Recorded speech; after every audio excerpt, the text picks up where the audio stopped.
Si tu regardes cette vidéo aujourd'hui, ce n'est pas un hasard. Mon plus grand échec n'a pas détruit ma vie. Il l'a révélé.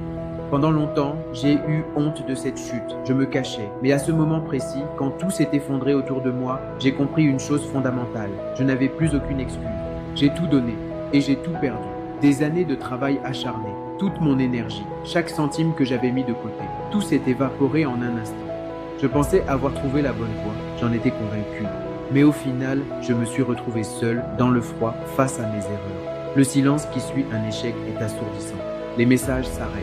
Le téléphone ne sonne plus. Les regards de ceux qui t'admiraient hier changent soudainement pour de la pitié ou du mépris. Et cette voix dans ma tête, elle devenait un hurlement permanent. Tu n'es pas fait pour ça. Arrête, rentre dans le rang. C'est dans ce vide que la plupart des gens abandonnent pour toujours. Mais un jour, j'ai arrêté de fuir. J'ai cessé de blâmer la chance, les autres ou le système. J'ai regardé mon échec en face, les yeux dans les yeux. Je ne l'ai plus vu comme une fin, comme un point final à mon histoire, mais comme un message codé, un message que seuls ceux qui osent vraiment peuvent comprendre. J'ai compris que l'échec n'est pas l'opposé du succès, c'est une partie intégrante de celui-ci. Le succès te rend aveugle, l'échec te donne une vision laser. Leçon numéro 1. Ton échec contient des informations cruciales que ton succès ne t'aurait jamais données. Si tu analyses chaque fissure de ta chute, tu évolues. Tu découvres tes faiblesses pour en faire des piliers. Le succès rend arrogant, l'échec rend observateur. C'est dans la boue que l'on trouve les diamants les plus purs. Leçon numéro 2. Ce n'est pas l'échec qui détruit, c'est le refus d'en tirer une stratégie. Si tu tombes et que tu ne te relèves pas avec un nouveau plan, alors oui, tu as échoué. Mais si tu apprends la leçon, tu n'as pas perdu, tu as payé le prix de ta formation, apprends ou prépare-toi à recommencer les mêmes erreurs indéfiniment. Leçon numéro 3.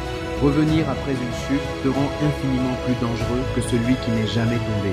Parce que cette fois, tu sais, tu as déjà traversé le feu, tu connais le goût de la poussière et tu ne veux plus jamais y retourner. Tu n'as plus peur de la chute car tu l'as déjà traversée et tu as survécu. J'ai recommencé. Je suis reparti de zéro. Pas avec plus de chance cette fois-ci, mais avec une lucidité glaciale. J'ai reconstruit brique par brique avec la rage de celui qui a tout perdu. Et cette fois, je n'ai pas seulement réussi. J'ai dominé parce que mon échec était devenu mon arme la plus puissante. Il m'a donné une résilience que personne ne peut m'enlever. Aujourd'hui, c'est ton tour de décider. Vas-tu rester au sol ou vas-tu transformer ta chute en force? Ton futur dépend de cette réponse. Transforme ta chute en force, plus d'excuses. Le stylo est entre tes mains. Écris ta propre légende. Souviens-toi, change ton mental et tu changeras ta vie. C'était Arsène Méty, la voix de ta transformation. Abonne-toi et partage cette vidéo à quelqu'un que tu aimes.